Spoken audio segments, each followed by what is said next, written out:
Corporate দুনিয়ার মানুষ, আপনারা জগজগে তকতকে পরিবেশে থাকা মানুষ, আমি একটা প্রশ্ন আপনাদের কাছে যদি রাখতে চাই, যে প্রশ্ন আমি আমার এক বন্ধুকে সিডনিতে রেখেছিলাম কয়েক মাস আগে।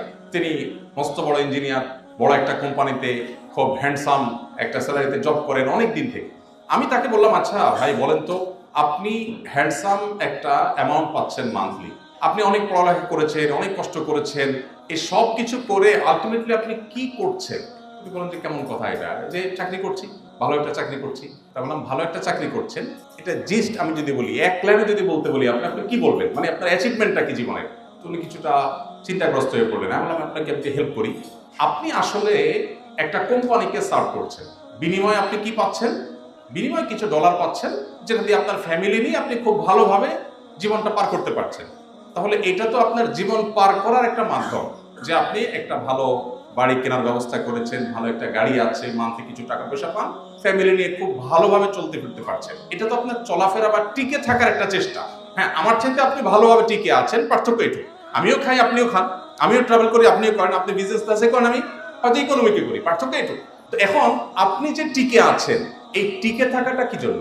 তো তিনি বলতে পারছিলেন না। আমরা যারা কর্পোরেট দুনিয়াতে আছি, আমি আইদার কোনো কোম্পানিকে অথবা নিজের কোম্পানিকে, আমি কোন একটা লোগোকে, কোন একটা ব্র্যান্ডকে আমি সার্ভ করছি, এবং এটার জন্য আমার সমগ্র জীবন আমি শেষ করেছি। আমি যদি আর একটু পেছনে যাই, একেবারে শৈশবে চলে যাই, একজন বাবা, একজন মা তার সন্তানকে ভালো একটা স্কুলে ভর্তি করাবার চেষ্টা করেন। কেন?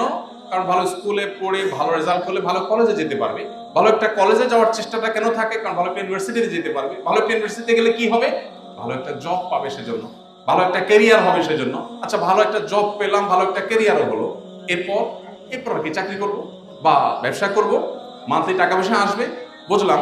তো আমার জীবনের গোলটা আসলে কি? তাহলে দিন শেষে একজন খেটে খাওয়া দিন মজুর, তিনিও বেঁচে আছেন, আমিও বেঁচে আছি, তার চাইতে আমি একটু ভালোভাবে বেঁচে আছি, পার্থক্য এটুকু। তাহলে কি আমি এভাবে বলতে পারি যে আমার সমগ্র জীবনের একেবারে শুরু থেকে আজও পর্যন্ত পুরো জীবনভর আমি যা করেছি, আমি স্কুলে পড়েছি, কলেজে পড়েছি, ভার্সিটিতে পড়েছি, আমি জব করেছি, ট্রেনিং নিয়েছি, দেশ বিদেশ ঘুরেছি, সবগুলো করেছি ফর কোম্পানি।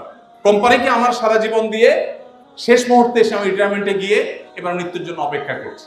তো কোম্পানির জন্য সারা জীবন আমি দিলাম, কোম্পানি আমাকে কি দিল? কিছু স্যালারি দিল বেঁচে থাকার প্রয়োজনে। সময়টা উপস্থিত, আমরা যদি এভাবে লক্ষ্য করি, তাহলে দেখতে পাবো যে আমাদের জীবনের আসলে চূড়ান্ত বা স্পষ্ট কোনো লক্ষ্য নেই। আমি কেন বেঁচে আছি? আমাকে বেঁচে থাকার জন্য কিছু স্যালারি দেওয়া হচ্ছে, আমি বেঁচে আছি। তা বেঁচে থাকাটা কি জন্য? বরং আমি যদি অন্যভাবে চিন্তা করি, আমরা রাতে ঘুমাই। কেন ঘুমাই? কারণ সকালে আমার জবে যেতে হবে, ডিউটিতে যেতে হবে, কোম্পানিতে কাজে যেতে হবে, বা আমার নিজের কোম্পানিতে যেতে হবে। তো আমার রাতের ঘুমটাও মূলত জবের জন্য। আমি একটু খাওয়া দাওয়া করে সুস্থ থাকার চেষ্টা করছি জবের জন্যই। তার আমার পুরো লাইফটা আমি সার্ভ করছি মূলত একটা কাজের জন্য।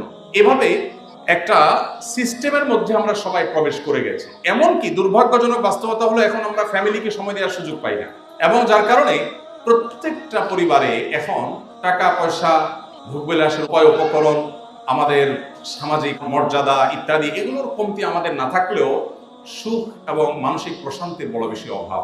এই জায়গাটাতে আমাদের নতুন করে রিয়ালাইজ করার সুযোগ আছে। সিয়াম বা রমজান আমাদেরকে সেই জিনিসটিকে দারুণভাবে উদ্বুদ্ধ করে, সেই জিনিসকে দারুণভাবে শেখায়। আপনি দেখুন, পৃথিবীতে যাদেরকে দেখে আমরা তাদের মতো হওয়ার চেষ্টা করছি, তারা সন্দেহ নেই জ্ঞানে, বিজ্ঞানে, তথ্য প্রযুক্তিতে, আবিষ্কারে, অবকাঠামোতে, অন্য অনেক বিষয়ে তারা আমাদের চেয়ে এগিয়ে আছে, এবং সেই জিনিসগুলোতে আমরা তাদের মতো হওয়ার চেষ্টা করে দোষের না।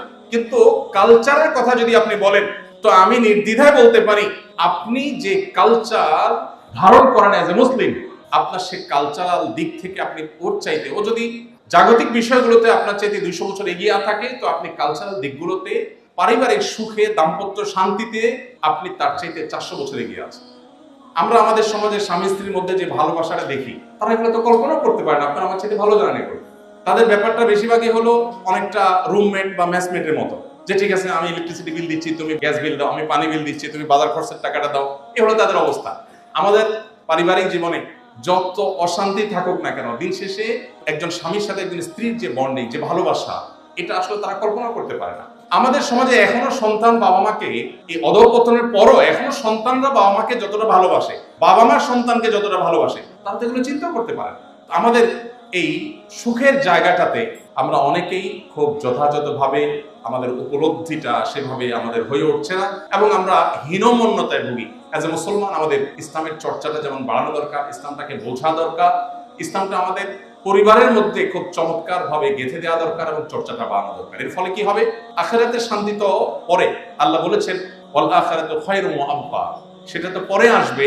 পার্থিব জীবনে আমাদের আল্লাহ তাআলা প্রচন্ড রকমের শান্তি, মানসিক সুখ, মানসিক সান্ত্বনা, মানসিক সমৃদ্ধি সেটা আল্লাহ তাআলা দান করবে। নবীজি সাল্লাল্লাহু আলাইহি ওয়াসাল্লাম বলেছেন লাইসাল গিনা বিকাসরাতিল আরদ ওয়ালাকিন্নাল গিনা গিনান নফস। অনেক প্রাচুর্যের মধ্যে, বৈশ্বিক প্রাচুর্যের মধ্যে আল্লাহ তাআলা মানুষের প্রকৃত সচ্ছলতা রাখেন।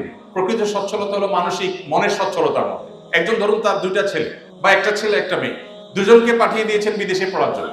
এখন আলটিমেটলি বিদেশে পড়তে গেলে ছেলেরা মেয়েরা সেখানকার ভালো এনভায়রনমেন্ট পায়। বিদেশি এমবাসিগুলো আমাদের দেশে এমবাসি খুলে বসে আছে আমার দেশের মেধাবী ছেলেগুলোকে ক্যাচ করার জন্য। আমি কয়েকদিন আগে কয়েকটা এমবাসির উপর একটু ঘাটাঘাটি করার চেষ্টা করলাম যে তাদের ভিসা দেওয়ার ক্ষেত্রে পলিসিটা কি। তো আমি অবাক হলাম, আপনারা অনেকে হয়তো আগে থেকেই জানেন, আপনি একজন প্রতিষ্ঠিত মানুষ, আপনি একটা ভিজিট ভিসা অ্যাপ্লাই করেন, হয়তো আপনাকে রিজেক্ট করতে পারে, বাট আপনার ছেলে যদি স্টুডেন্ট ভিসার জন্য দাঁড়ায়, তাকে রিজেক্ট করার সম্ভাবনা খুবই কম। অবাক করার ব্যাপার না? আপনি একজন প্রতিষ্ঠিত ব্যবসায়ী, হয়তো আপনাকে রিজেক্ট করতে পারে, কিন্তু আপনার ছেলে যদি মোটামুটি তাদের পারপাস সার্ভ করে, তাহলে তাকে তারা ভিসা দিয়ে দিবে। কোন কোন দেশ আছে 95% বেশি তারা স্টুডেন্ট ভিসা তারাই আপনার অ্যাপ্রুভ করে। কাহিনী কি? আপনি বলবেন তারা জ্ঞান বিজ্ঞানকে অনেক অ্যাপ্রিসিয়েট করে, তারা এই দেশ থেকে, তারা এই দেশের ছেলেরা ওখানে জ্ঞান বিজ্ঞান অর্জন করতে যাবে, পড়ালেখা করতে যাবে, অ্যাপ্রিসিয়েট করে। বাস্তবতা কি আসলে তাই? তাদের তো বিশাল বড় জেনারেশন গ্যাপ তৈরি হয়ে যাচ্ছে।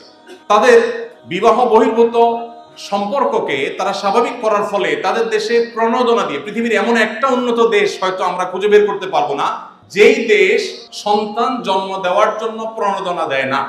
একটা দেশও উন্নত এরকম পাওয়া আমার মনে হয় অলমোস্ট অসম্ভব। কেন?